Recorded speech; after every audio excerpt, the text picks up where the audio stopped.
ಎಲ್ಲರಿಗೂ ನಮಸ್ಕಾರ. ನಾವು ಈ 3 ಅವಧಿಗಳಲ್ಲಿ ಸುಪ್ತ ಮನಸ್ಸಿನ ಶಕ್ತಿ ಹೇಗೆ ಕೆಲಸ ಮಾಡುತ್ತೆ ಅನ್ನೋದನ್ನ ಗಮನಿಸ್ತಾ ಬಂದಿದೀವಿ. ಮರ್ಪಿ ಸರ್ ಅವರು ಪ್ರತಿ ಅಧ್ಯಾಯದಲ್ಲೂ ಕೂಡ ನೆನಪಿಡ್ತಕ್ಕಂಥ ಅಂಶಗಳು ಅಂತ ಮುಖ್ಯ ಅಂಶಗಳನ್ನ ಪಟ್ಟಿ ಮಾಡ್ತಾ ಹೋಗ್ತಾರೆ. ನಾನು 3 ಅಧ್ಯಾಯಗಳನ್ನು ಕೂಡ ಸಮ್ ಅಪ್ ಮಾಡಿ ಆ ವಿಚಾರಗಳನ್ನ ನಮ್ಮ ಬದುಕಿಗೆ ಹೇಗೆ ಅಳವಡಿಸ್ಕೋಬೇಕು ಅಂತ ಹೇಳ್ತಾ ಹೋಗ್ತೀನಿ. ಅಲ್ಲಿ ಅವರು ಹೇಳ್ತಾ ಹೋಗ್ತಾರೆ, ವಯಸ್ಸಿನಿಂದ ಮುಪ್ಪಲ್ಲ, ವಿಚಾರಧಾರೆಗಳಿಂದ ಮುಪ್ಪಾಗದು. ನೀವ್ ಯಾವಾಗ ಮುದುಕರಾಗ್ತೀರಿ ಅಂದ್ರೆ ಜೀವನದಲ್ಲಿ ಆಸಕ್ತಿಯನ್ನ ಕಳ್ಕೊಂಡಾಗ, ಕನಸುಗಳನ್ನ ಕಾಣುವುದನ್ನ ಬಿಟ್ಟಾಗ, ಹೊಸ ಸತ್ಯಗಳಿಗಾಗಿ ದಾಹವಿಲ್ಲದಿದ್ದಾಗ ಮತ್ತು ಗೆಲುವಿಗಾಗಿ ಹೊಸ ಪ್ರಪಂಚದ ಹುಡುಕಾಟವನ್ನು ತೊರೆದಾಗ. ಅಂದ್ರೆ ಎಲ್ಲಿಯವರೆಗೆ ನಿಮ್ಮ ಮನಸ್ಸು ಹೊಸ ವಿಚಾರಗಳು ಮತ್ತು ಸಾಧನೆಗಳಿಗೆ ತೆರೆದುಕೊಂಡಿರ್ತೆಯೋ ಆವಾಗ ನೀವು ಜೀವನ ಮತ್ತು ಬ್ರಹ್ಮಾಂಡದ ನೂತನ ಸತ್ಯಗಳ ಪ್ರೇರಣೆಗಳನ್ನ ಗ್ರಹಿಸ್ತೀರಾ. ಅಲ್ಲಿವರೆಗೆ ನೀವು ಕೂಡ ಯುವಕರು, ಸ್ಫೂರ್ತಿದಾಯಕರು ಆಗಿ ಉಳಿತೀರಾ ಅಂತ ಹೇಳ್ತಾ ಹೋಗ್ತಾರೆ. ಅದಕ್ಕೆ ಒಂದು ಉದಾಹರಣೆಯನ್ನ ಕೂಡ ಹೇಳ್ತಾರೆ ಅವರು. ಒಬ್ಬ ವ್ಯಕ್ತಿಗೆ ಮೇದಸ್ಸಿನ ಕ್ಯಾನ್ಸರ್ ಆಗಿರುತ್ತೆ. ಆ ಕ್ಯಾನ್ಸರ್ ಆದ ನಂತರ ಮೈ ಮೇಲೆಲ್ಲ ಚೆಂಡಿನ ಗಾತ್ರದ ಗಂಟುಗಳು ಆಗುತ್ತೆ. ವೈದ್ಯರು ಎಲ್ರು ಮಾಡಿ ಆ ವೈದ್ಯರಿಗೆ ಯಾವುದೇ ಒಂದು ಹೋಪ್ ಇರಲ್ಲ. ಆದ್ರೆ ಈ ವ್ಯಕ್ತಿ ತುಂಬಾ ತಿಳುವಳಿಕೆ ಇರ್ತಕ್ಕಂಥ ವ್ಯಕ್ತಿ ಆಗಿರ್ತಾನೆ. ಅವನು ಓದಿ ಅಲ್ಲಿ ಒಂದು ಇಂಜೆಕ್ಷನ್ ಇದೆ, ಆ ಇಂಜೆಕ್ಷನ್ ಕ್ರೆಯೋಬೋಜೇನ್ ಅಂತ, ಆ ಇಂಜೆಕ್ಷನ್ ಅಂತ ತಗೊಂಡ್ರೆ ಈ ಎಲ್ಲಾ ಕಾಯಿಲೆಗಳಿಂದ ನಾನು ಗುಣವಾಗಬಹುದು ಅಂತ ಇರುತ್ತೆ. ಅವನೇ ಡಾಕ್ಟರ್ಗೆ ಫೋರ್ಸ್ ಮಾಡಿ ನಂಗೆ ಇಂಜೆಕ್ಷನ್ ಅನ್ನ ಕೊಡಿ, ನಾನು ಗುಣ ಆಗ್ತೀನಿ ಅಂತ ಕೇಳ್ಕೊಳ್ತಾನೆ. ಡಾಕ್ಟರಿಗೆ ನಂಬಿಕೆ ಇರಲ್ಲ, ಯಾಕೆಂದ್ರೆ ಡಾಕ್ಟರ್ಗೆ ಆ ಇಂಜೆಕ್ಷನ್ ಅಷ್ಟು ಈ ಕಾಯಿಲೆಗೆ ಪರಿಣಾಮಕಾರಿ ಅಲ್ಲ ಅನ್ನೋದು ಅವ್ರ ಅನಿಸಿಕೆ ಆಗಿರುತ್ತೆ. ಅವನ ಬಲವಂತದ ಮೇರೆಗೆ ಅವ್ರಿಗೆ ಕೊಡ್ತಾರೆ. ಅವನು ಸ್ವಲ್ಪ ಆರಾಮಾಗ್ತಾನೆ. ಇನ್ನೇನ್ ಆಸ್ಪತ್ರೆನೇ ಇವ್ನು ಪರ್ಮನೆಂಟ್ ವಾಸ, ಇಲ್ಲೇ ಕೊನೆಗೆ ಹೋಗ್ಬೋದು ಅನ್ನೋ ಒಂದು ಊಹೆ ಡಾಕ್ಟರ್ದಾಗಿರುತ್ತೆ. ಆದ್ರೆ ಅವ್ನ್ ಗುಣವಾಗಿ ಮನೆಗೆ ಹೋಗ್ತಾನೆ. ಹೀಗೆ ಸ್ವಲ್ಪ ಕಾಲ ಕಳೀತಿರುತ್ತೆ. ಒಂದ್ ದಿವಸ ಪೇಪರ್ನಲ್ಲಿ ಒಂದ್ ಸುದ್ದಿ ಬರುತ್ತೆ, ಕ್ರೆಬೆಯೋಜೇನು ಸುಮ್ನೆ ಅದು ಸುಳ್ಳು ಸುದ್ದಿ, ಅಂತ ಪರಿಣಾಮಕಾರಿ ಔಷಧಿ ಅಲ್ಲ ಅಂತ. ಅವನನ್ನು ಓದಿದ ತಕ್ಷಣ ಅವನ ನಂಬಿಕೆ ಸೌದ ಒಂದೇ ಸಲ ಕುಸ್ತೋಗುತ್ತೆ. ತಕ್ಷಣ ಅವನಿಗೆ ಮತ್ತೆ ಕಾಯಿಲೆ ಮರುಕಳಿಸುತ್ತೆ. ಮತ್ತೆ ವಾಪಸ್ ಆಸ್ಪತ್ರೆಗೆ ಬರ್ತಾನೆ. ಡಾಕ್ಟರ್ ಹತ್ರ, ಸರ್ ನಾನು ತಪ್ಪು ತಿಳ್ಕೊಂಡೆ ಸರ್, ಇದು ಅಂತ ಪರಿಣಾಮಕಾರಿ ಔಷಧಿ ಅಲ್ವಂತೆ ಅಂತ ಹೇಳ್ತಾರೆ. ಆಗ ಡಾಕ್ಟರ್ಗೆ ಅವನ್ ಹಿಂದೆ ಮಾಡಿದ್ದಂತಹ ಅದೇ ಸಿದ್ಧಾಂತವನ್ನು ವಾಪಸ್ ಅವನಿಗೆ ಹೇಳ್ತಾರೆ. ಇಲ್ಲಪ್ಪ, ಆ ಸುದ್ದಿ ಸರಿ ಇಲ್ಲ. ಈಗ ಅದೇ ಔಷಧಿ ಹೊಸ ರೂಪ ಬಂದಿದೆ, ತುಂಬಾ ಪರಿಣಾಮಕಾರಿಯಾಗಿದೆ, ಅದನ್ನೇ ನಾನು ನಿಮಗೆ ಕೊಡ್ತಾ ಇದ್ದೀನಿ.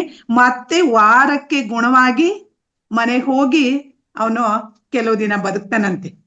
ನೋಡಿ, ನಂಬಿಕೆ ಇದ್ರೆ ಹೇಗೆ, ನಂಬಿಕೆ ಇಲ್ಲದೆ ಇದ್ರೆ ಹೇಗೆ ಅನ್ನ ಎರಡೂ ಉದಾಹರಣೆಯನ್ನು ಕೊಡ್ತಾ ಹೋಗ್ತಾರೆ. ಆದ್ರಿಂದ ಅವ್ರು ಹೇಳ್ತಾರೆ, ನೀವು ಪ್ರತಿ ಕ್ಷಣ ಪ್ರತಿ ದಿನ ನಿಮ್ಮ ಮನಸ್ಸಿನಲ್ಲಿ ನನಗೇನು ಆಗಿಲ್ಲ, ನಾನು ಖಂಡಿತವಾಗಿ ಗುಣವಾಗ್ತೀನಿ ಅನ್ಕೋಬೇಕು. ಸುಪ್ತ ಮನಸ್ಸು ದೇಹದ ಮೇಲೆ ಒಳ್ಳೆಯ ಪರಿಣಾಮವನ್ನ ಬೀರಿ ನಂಬಲು ಅಸಾಧ್ಯವಾದಂತಹ ಚೇತರಿಕೆಯನ್ನ ತರುತ್ತೆ. ಆದ್ದರಿಂದ ವೈದ್ಯರ ಔಷಧಿ ಎಷ್ಟು ಮುಖ್ಯನೋ ಮನಸ್ಸಿನ ನಂಬಿಕೆ ಕೂಡ ಅಷ್ಟೇ ಮುಖ್ಯ.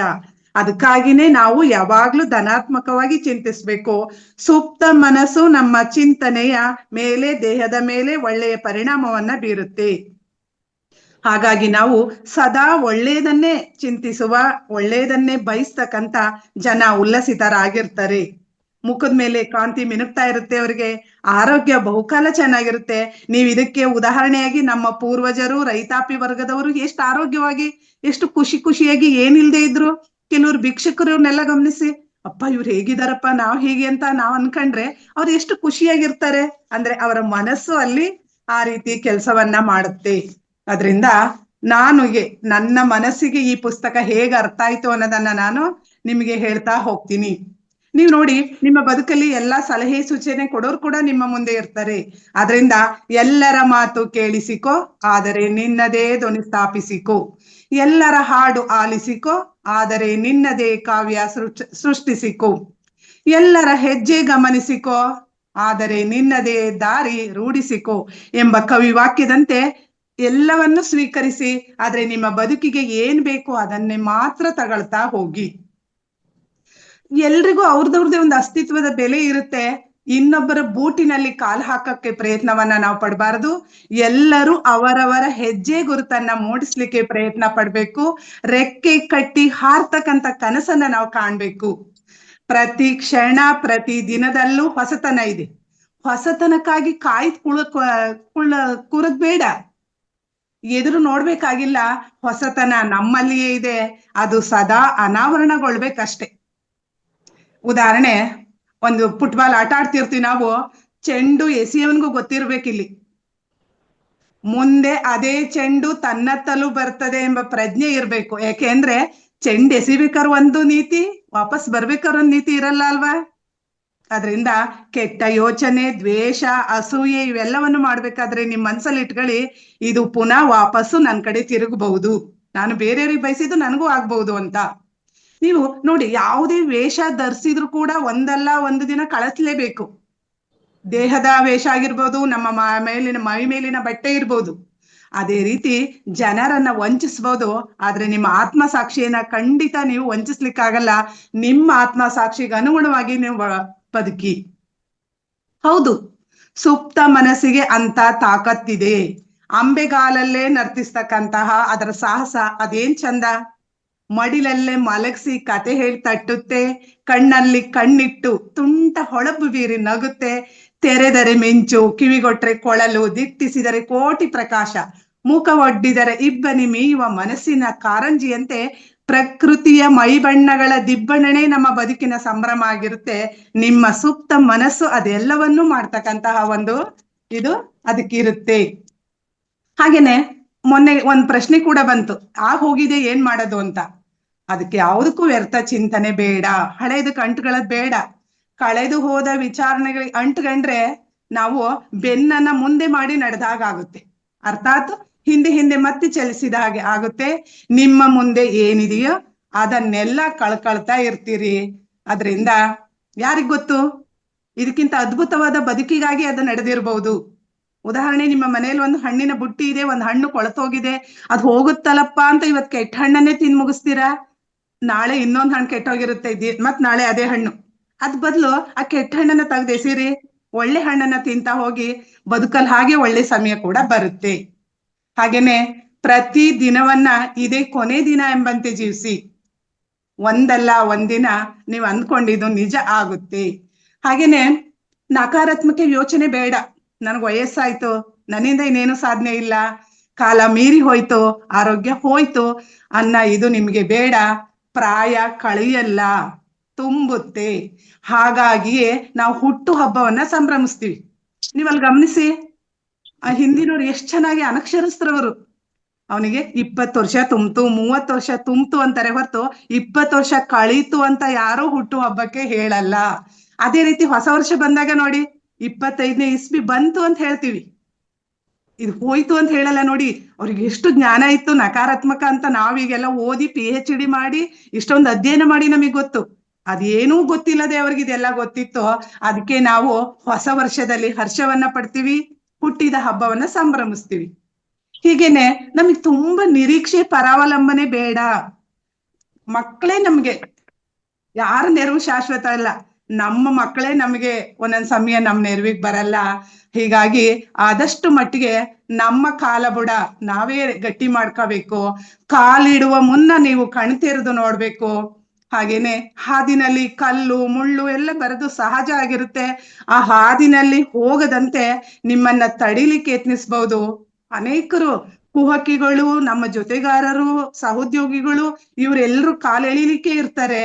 ಆದ್ರೆ ನಾವು ಛಲ ಬಿಡದಂತೆ ನಮ್ಮ ಮೇಲೆ ನಾವು ನಂಬಿಕೆ ಇಟ್ಟು ಗುರಿಯನ್ನ ತಲುಪಬೇಕಾಗುತ್ತೆ. ಹೀಗೆಲ್ಲ ಇಲ್ಲದೆ ಇದ್ದಿದ್ರೆ ನಮಗೆ ಸ್ವತಂತ್ರ ಬರ್ತಾ ಇರ್ಲಿಲ್ಲ, ಇಂಥ ಮಹಾನ್ ಸಾಧನೆಗಳಾಗ್ತಾ ಇರ್ಲಿಲ್ಲ. ಪ್ರಪಂಚದ ಅದ್ಭುತ ಸಾಧನೆಗಳು ನಮ್ಮ ಮುಂದೆ ಇದೆ, ಅವರೆಲ್ಲರೂ ಕೂಡ ಇದನ್ನ ದಾಟಿನೇ ಬಂದಿದ್ದಾರೆ. ವಿಶ್ವೇಶ್ವರಯ್ಯ ಇರ್ಬೋದು, ಅಂಬೇಡ್ಕರ್ ಇರ್ಬೋದು, ಯಾರನ್ನ ನೀವು ಉದಾಹರಣೆಗೆ ತಗೊಳ್ಳಿ, ಅವರೆಲ್ಲರ ಬದುಕು ಇಂತಹ ಇದ್ರಲ್ಲೇ ಹೋಗಿದೆ. ಅದರಿಂದ ಅವರೆಲ್ಲರಂತ ಬದುಕನ್ನ ನಾನು ಮಾಡಬಲ್ಲೆ ಅನ್ನೋ ಜೀವನದನ್ನ ನೀವು ಅಳವಡಿಸ್ಕೊಳ್ತಾ ಹೋಗಿ. ನೀವು ಗಮನಿಸಿ, ಯಶಸ್ಸು ಅನ್ನೋದು ನಿಮ್ಮ ಪ್ರೇಯಸಿ ಇದ್ದ ಹಾಗೆ. ಅದ್ ನೀಡ್ತಕ್ಕಂಥ ಸುಖ ತುಂಬಾ ಖಾಸಗಿಯಾದದ್ದು, ಯಾರಿಗೂ ಗೊತ್ತಾಗಲ್ಲ ಅದು. ಆದ್ರೆ ಸೋಲು ಅನ್ನೋದು ನಿಮ್ಮ ಶತ್ರು ಇದ್ದ ಹಾಗೆ, ಅದು ತುಂಬಾ ಸಾರ್ವಜನಿಕವಾಗಿರುತ್ತೆ, ನಿಮ್ಮ ಮೇಲೆ ದಾಳಿ ಮಾಡುತ್ತೆ. ಸೋಲನ್ನೇ ಸೋಲಿಸಿ ಗೆಲುವಿನತ್ತ ಸಾಗಿ ಅದರ ಮುಖವನ್ನ ಬದಲಾಯಿಸೋದ್ರ ಕಡೆ ನಾವು ಹೋಗ್ಬೇಕಾಗುತ್ತೆ. ಆದ್ರೆ ಬದಲಾವಣೆಯತ್ತ ನಾವು ಮುಖ ಮಾಡ್ಬೇಕಾಗುತ್ತೆ. ಏನನ್ನಾದ್ರೂ ಸಾಧಿಸ್ಬೋದು, ಅದಕ್ಕಾಗಿ ನಾವೆಲ್ಲರೂ ಬದಲಾವಣೆಯತ್ತ ಮುಖ ಮಾಡೋಣ. ನಿಮ್ಮ ಸಂತೋಷವನ್ನ ಯಾವತ್ತು ಬೇರೆಯವರಲ್ಲಿ ಹುಡುಕಬೇಡಿ, ಅದು ನಮ್ಮಲ್ಲೇ ಇದೆ, ನನ್ನ ಮನಸ್ಸಲ್ಲೇ ಇದೆ. ನಾನು ಸಂತೋಷವಾಗಿರ್ತೀನಿ ಅಂತ ಈ ಕ್ಷಣದಿಂದ ನಾನು ಪ್ರಾರಂಭಿಸಿದ್ರೆ ಆ ಹೆಜ್ಜೆ ಅಲ್ಲಿ ಹೋಗುತ್ತೆ. ಏಕೆಂದ್ರೆ ಪರಾವಲಂಬೆ ನಮ್ಮನ್ನ ಏಕಾಂಗಿಯನ್ನಾಗಿಸುತ್ತೆ. ಆದ್ರಿಂದ ಸಂತೋಷವನ್ನ ನಮ್ಮೊಳಗಡೆ ಹುಡ್ಕೊಳ್ಳೋಣ. ನೀವು ಒಬ್ರೇ ಇದ್ದಾಗ್ಲೂ ಸಂತೋಷವಾಗಿರ್ಬೇಕು ಅಂದ್ರೆ ಅದು ಸಾಧ್ಯ ಆಗೋದು ನಮ್ಮಲ್ಲಿ ಮಾತ್ರ. ಈ ಜೀವನ ಅಂದ್ರೆ ಒಂದು ಫುಟ್ಬಾಲ್ ಆಟ ಇದ್ದಂತೆ. ನಾವೆಲ್ಲ ಕಾಲ್ಚೆಂಡುಗಳಿಲ್ಲಿ. ಜನರಿಂದ ಬದುಕಿಂದ ಆಗಾಗ ಒದೆ ತಿನ್ಬೇಕಾಗುತ್ತೆ. ಒದೆ ತಿಂದೇ ಇದ್ರೆ ನಾವು ಗೋಲ್ ತಲುಪಲಿಕ್ಕೆ ಸಾಧ್ಯ ಇಲ್ಲ. ಹಾಗೆ ನಾವು ನಿಂತ ನೆಲದಲ್ಲಿ ಪುಟಿದೇಳ್ಬೇಕು, ಆಕಾಶದತ್ತ ಕೈ ಚಾಚಬೇಕು. ನಮ್ಮ ಸಾಮರ್ಥ್ಯ ಕನಸಿಗೆ ಸೆಲ್ಯೂಟ್ ಹೊಡೆದ್ರೆ ಯಾರಿಗೂ ಸೆಲ್ಯೂಟ್ ಹೊಡಿಬೇಕಾದ ಅಗತ್ಯ ಇಲ್ಲ. ನಿಮ್ಮ ಸುಪ್ತ ಮನಸ್ಸಿಗೆ ಅಂತ ತಾಕತ್ತಿದೆ ಅಂತ ಅವರು ನೂರಾರು ಉದಾಹರಣೆಗಳನ್ನೇ ಪುಸ್ತಕದಲ್ಲಿ ಹೇಳ್ತಾ ಹೋಗ್ತಾರೆ. ಅದರಿಂದ ಹಂಚಿದಷ್ಟು ಹೆಚ್ಚದಾದ್ರೆ ನಮ್ಮ ಸಿಹಿ ನೆನಪುಗಳನ್ನ, ಸಂತೋಷ, ಆರೋಗ್ಯ, ಸಮೃದ್ಧಿ, ನಗು, ಶಾಂತಿ, ಅಹಿಂಸೆ, ಪ್ರೀತಿ, ವಿಶ್ವಾಸ, ಧ್ಯಾನ ಇವನ್ನ ಹಂಚೋಣ. ಹೆಚ್ಚಲಿ ಪ್ರಪಂಚ ಸಮೃದ್ಧಿಯಾಗಿ ಮುಂದಿನವರಿಗೆ ನಾವು ಕೊಟ್ಟೋಗೋಣ. ಬಚ್ಚಿಟ್ಟಷ್ಟು ಕೊಳೆಯದಾದ್ರೆ ದ್ವೇಷ, ಅಸೂಯೆ, ಅಹಂಕಾರ, ನೋವು, ದುಃಖ, ಅಸಹನೆ, ಪರನಿಂದೆ, ಪರಪೀಡನೆ, ಅನಾರೋಗ್ಯ, ಸೋಲು, ಕಹಿ ನೆನಪುಗಳು, ಅಸಮಾಧಾನ, ಬೇಸರ ಇವೆಲ್ಲ ನಾಶ ಆಗಿ ಹೋಗ್ಲಿ, ನಿರ್ನಾಮ ಆಗಿ ಹೋಗ್ಲಿ. ನಾವು ಅದನ್ನ ಆ ರೀತಿ ಮಾಡ್ತಾ ಹೋಗೋಣ. ಆದ್ರಿಂದ ನಂಗೆ ಈ ಪುಸ್ತಕವನ್ನ ಓದಿದಾಗ ಅನ್ಸಿದ್ದು, ಇವತ್ತಿನಿಂದ ನಾವು ಹೇಗ್ ಬದಲಾಗ್ತಾ ಹೋಗ್ಬೇಕು ಅಂತ.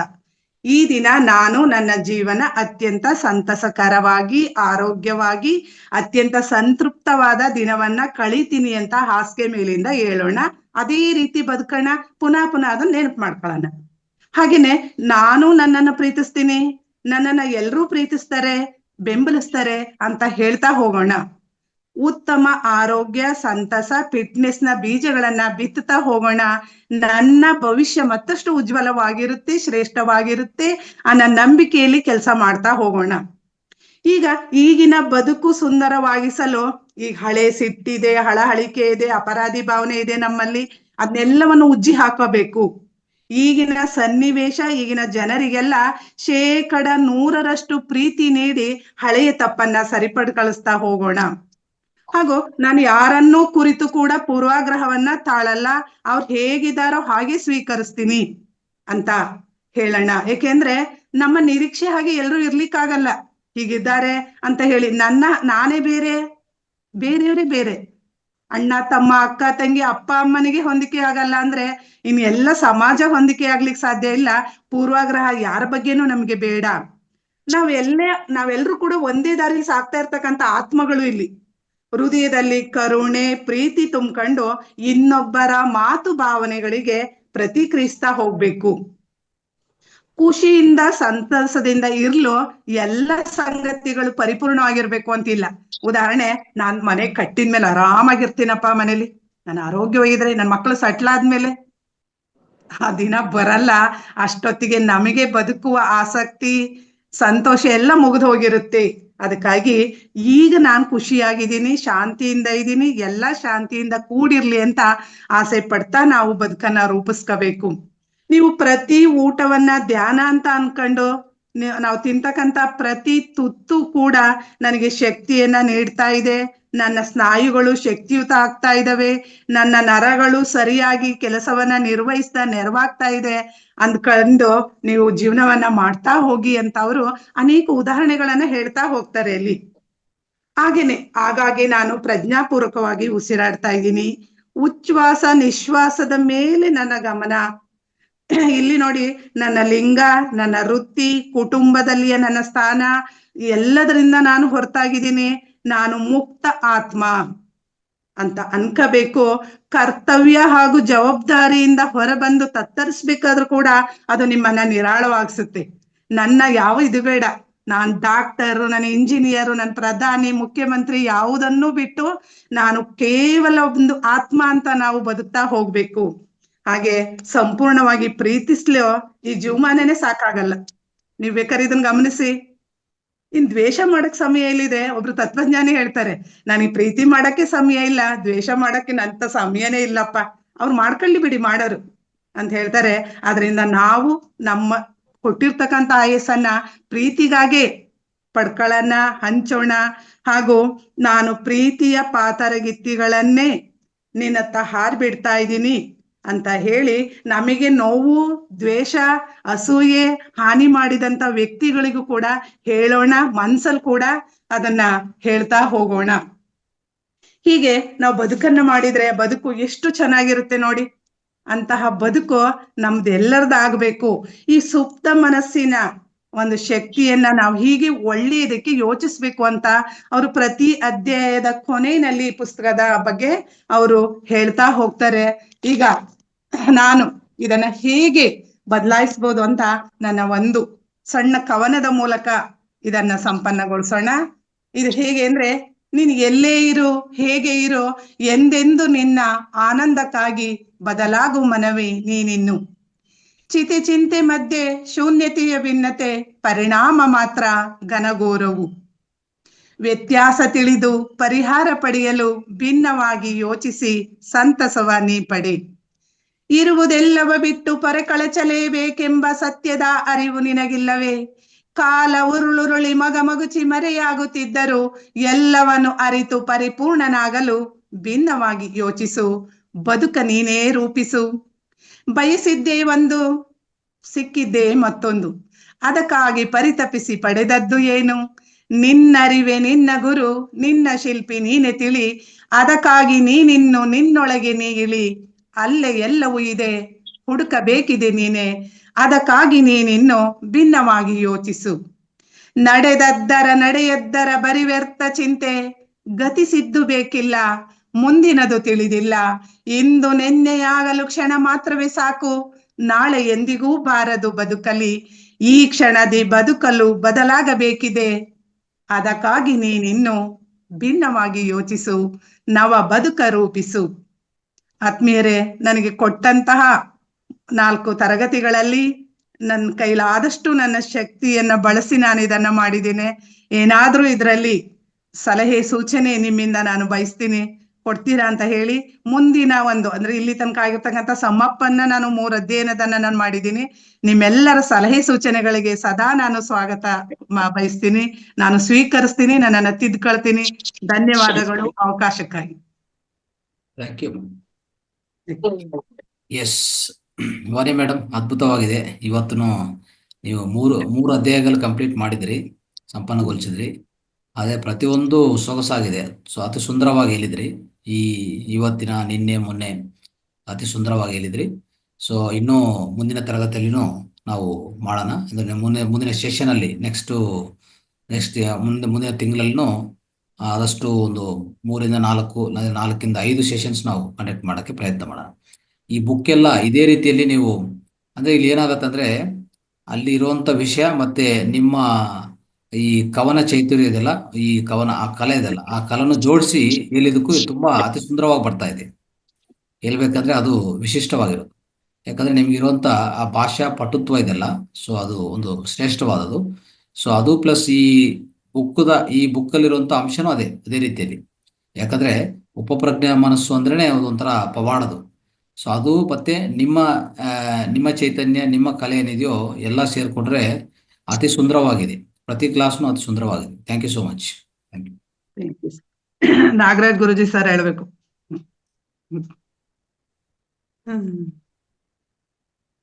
ತುಂಬಾ ದಿನ ಆಯ್ತು ಸರ್.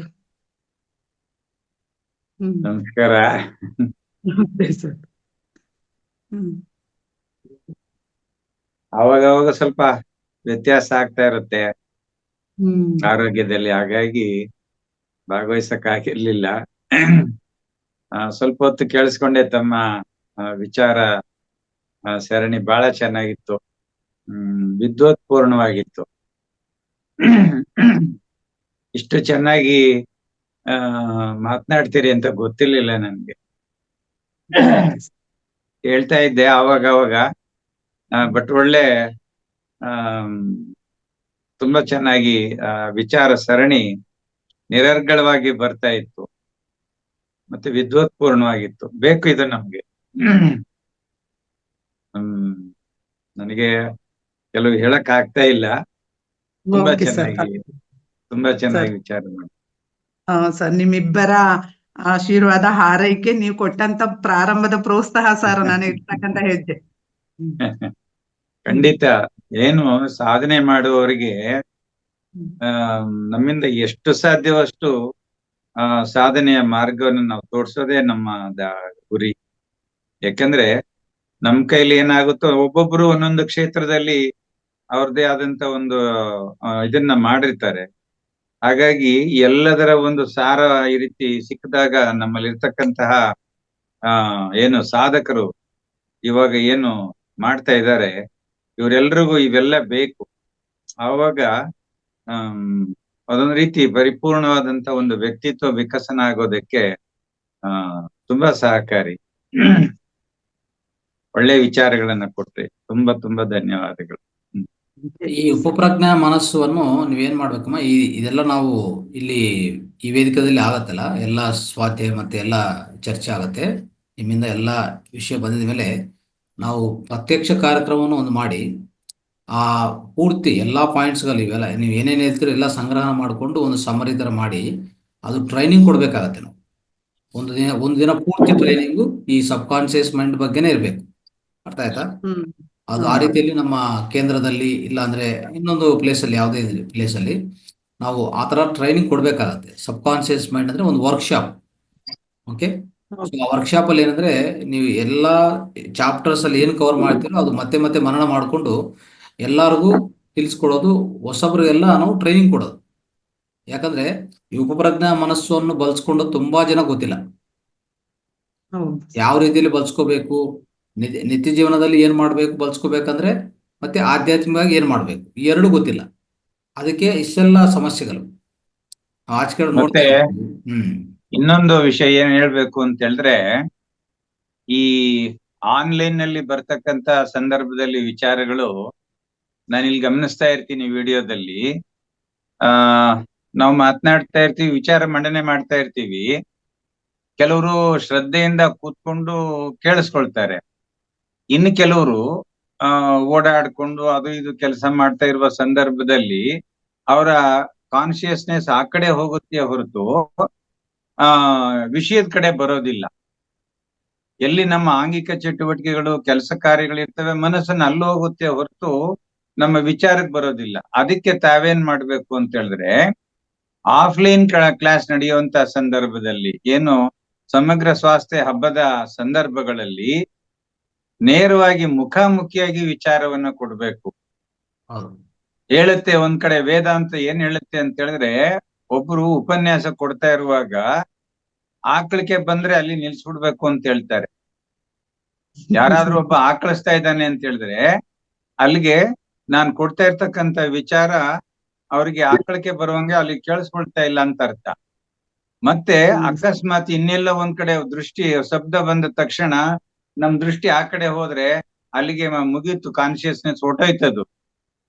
ಆದ್ರಿಂದ ತಾವೇನ್ ಮಾಡ್ಬೇಕು ಅಂತ ಹೇಳಿದ್ರೆ, ಆನ್ಲೈನ್ ನಲ್ಲಿ ಏನ್ ಕೊಡ್ತಾ ಇದ್ದೀರಿ ಇದು ಕನಿಷ್ಠ 1 ಗಂಟೆಗಳ ಕಾಲ ಸಮಗ್ರ ಸ್ವಾಸ್ಥ್ಯ ಹಬ್ಬದ ಸಂದರ್ಭದಲ್ಲಿ ಆಫ್ಲೈನ್ ಕ್ಲಾಸ್ ಕೊಡೋದಕ್ಕೆ ಪ್ರಯತ್ನ ಮಾಡ್ಬೇಕು, ಬರ್ಬೇಕು. ಆವಾಗ ನೋಡಿ ನಿಮ್ಮ ಏನು ಹೇಳ್ತಾ ಇರ್ತೀರಿ ಆ ವಿಚಾರ ನೇರವಾಗಿ ಪ್ರತಿಯೊಬ್ಬರಿಗೂ ಮುಟ್ಟತ್ತೆ.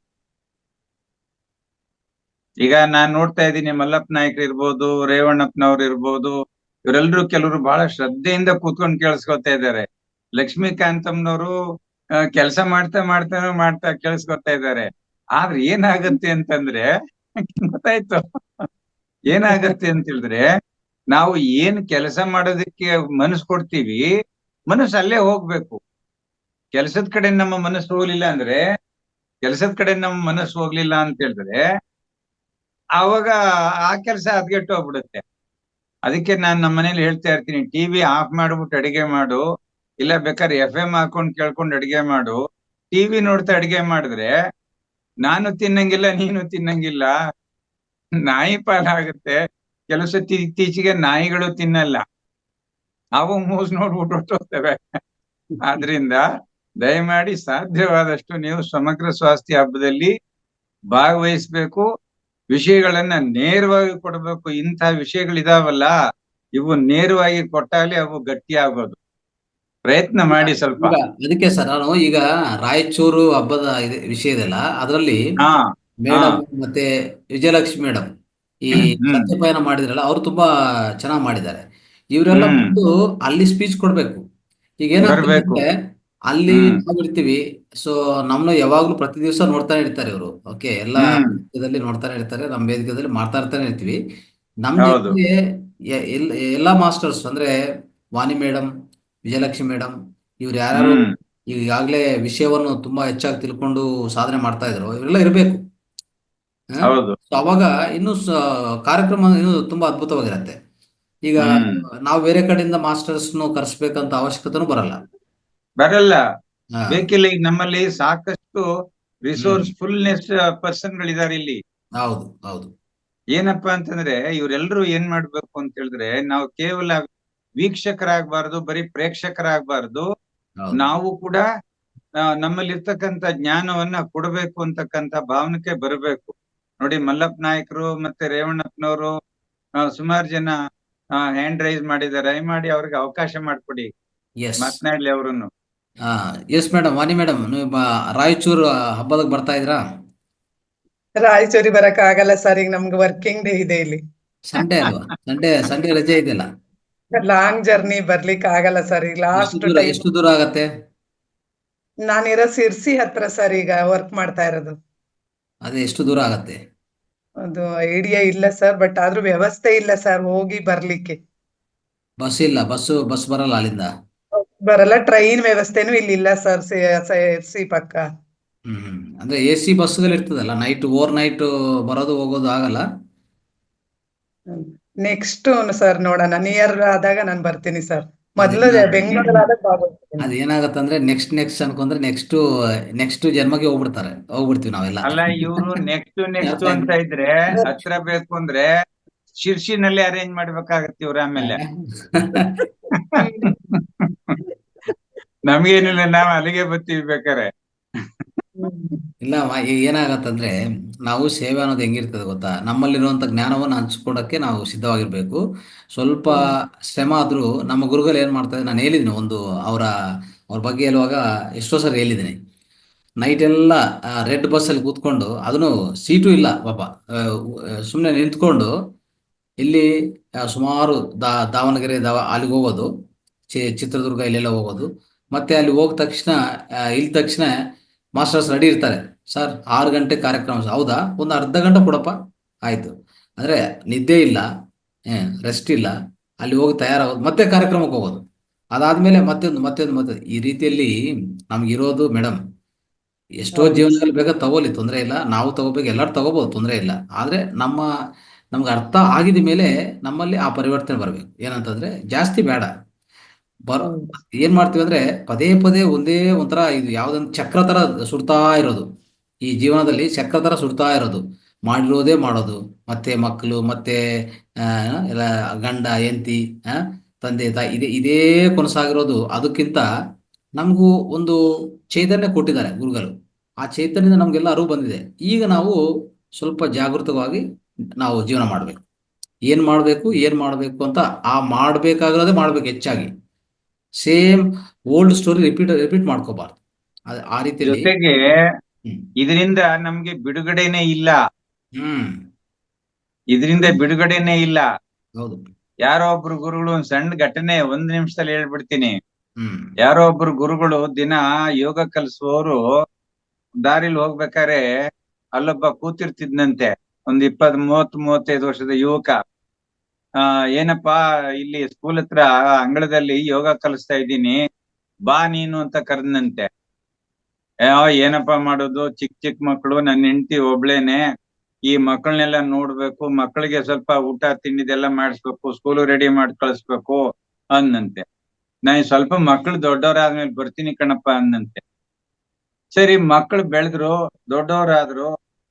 ಏನಪ್ಪಾ ಈಗ್ಲಾದ್ರು ಬಾ. ಅಯ್ಯೋ, ಮಕ್ಳು ಕೆಲ್ಸಕ್ಕೆ ಹೊಟ್ಟೋಗ್ಬಿಟ್ರಪ್ಪ, ಈಗ ಹೆಂಡತಿ ಒಬ್ಳೆ, ಮನೆ ಕೆಲ್ಸ ಯಾರು ನೋಡೋರಿಲ್ಲ, ನಾನೇ ಹೆಂಡತಿ ಹೆಲ್ಪ್ ಮಾಡ್ಬೇಕು. ಸರಿ, ಕೊನೆಗೆ ಅದು ಆಯ್ತು, ವಯಸ್ಸಾಯ್ತು, ಮಕ್ಕಳಿಗೆಲ್ಲ ಮದುವೆ ಮಾಡ್ದ, ಮೊಮ್ಮಕ್ಳು ಬಂದ್ರು. ಈಗ ಕೇಳಿದ್ರಂತೆ, ಅಯ್ಯೋ ಮೊಮ್ಮಕ್ಳ ಇದಾವಲ್ಲಣ್ಣ, ಸಾಕ್ಬೇಕು, ನನ್ನ ಹೆಂಡತಿಗೆ ವಯಸ್ಸಾಗ್ಬಿಟ್ಟಿದೆ, ಅವ್ಳ ಕೈಲಿ ನೋಡ್ಕೊಳಕ್ ಆಗಲ್ಲ. ಕೊನೆಗೊಂದಿನ ನೋಡುವ ಅಷ್ಟೊತ್ತಿಗೆ ಒಂದ್ ನಾಯಿ ಕೂತಿತ್ತಂತೆ ಮನೆ ಮುಂದ್ಗಡೆ, ಸುಮಾರು ವರ್ಷಗಳಾದ ನಂತರ. ಆಮೇಲೆ ಮನೇಲಿ ವಿಚಾರಿಸಿದಾಗ ಇಲ್ಲಿ ಇಲ್ಲೊಬ್ರು ಇದ್ರಲ್ಲ ಏನಾದ್ರು ಅಂತ, ಅಯ್ಯೋ ಅವ್ರು ಸತ್ತು ಸುಮಾರು ವರ್ಷ ಆಯ್ತು ಅಂದ್ರೆ ಅವನು ತಿರುಗಿ ಮರುಜನ್ಮ ಎತ್ಕೊಂಡು ನಾಯಿ ರೂಪದಲ್ಲಿ ಬಂದು ಕೂತಿದ್ನಂತೆ. ಅಂದ್ರೆ ನಮ್ಮ ಜೀವನ ಹೇಗಾಗುತ್ತೆ ಅಂತ ಹೇಳಿದ್ರೆ, ಕೇವಲ ಕುಟುಂಬ ಸಂರಕ್ಷಣೆ ಮತ್ತು ನಾನು ನನ್ನ ಕುಟುಂಬ ಕಾಯ್ತೀನಿ, ನಾನು ರಕ್ಷಣೆ ಮಾಡ್ತೀನಿ ಅಂತ ಕೂತ್ಕೊಂಡ್ರೆ ನಮ್ ಕತೆ ಹೀಗೆ ಆಗೋಗ್ಬಿಡೋದು. ಆದ್ರಿಂದ ಆಗಲ್ಲ. ಅದ್ ಎಷ್ಟೇ ಸಂದರ್ಭ ಬರ್ಲಿ, ಅದ್ ಎಂತ ಕಷ್ಟ ಸುಖನೇ ಬರ್ಲಿ, ನಾವು ಮುನ್ನುಗ್ಬೇಕು. ಯಾಕಂದ್ರೆ ಈ ಜೀವನನೇ ಇದೇ ಶಾಶ್ವತ ಅಲ್ಲ. ಇದು ಕೇವಲ ಹೋಟ್ಲಿಗೆ ಬಂದಿದ್ದೀವಿ, ಟಿಫನ್ ಮಾಡ್ತಾ ಇದೀವಿ ಅಷ್ಟೇ. ಟಿಫನ್ ಮಾಡ್ಬಿಟ್ಟು ಅಲ್ಲಿರೋ ಸೋಫಾ ಸೆಟ್ಟು, ಪ್ಲೇಟು, ಲೋಟ, ಮತ್ತೆ ಅಲ್ಲಿರ್ತಕ್ಕಂಥ AC ಎಲ್ಲ ಅಲ್ಲೇ ಬಿಟ್ಬಿಟ್ಟು ಆಚೆ ಹೋಗ್ತಾ ಇರೋದೇನೆ. ಆದ್ರಿಂದ ಈ ಜಗತ್ತು ಕೂಡ ಒಂದು ಹೋಟೆಲ್ಲು.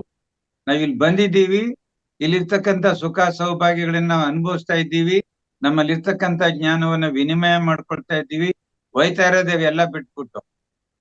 SM ಕೃಷ್ಣ ಅವರು ಎಂತೆಂತ ಸಾಧನೆ ಮಾಡಿದ್ರು, ಎಂತ ದೊಡ್ಡ ತಜ್ಞ, ಎಂತೆಂತ ಕಡೆ ವಿದ್ಯಾಭ್ಯಾಸ ಮಾಡಿದ್ರು, ಇವತ್ತೆಲ್ಲ ಬಿಟ್ಟು ಹೋಗ್ಲಿಲ್ವೇ?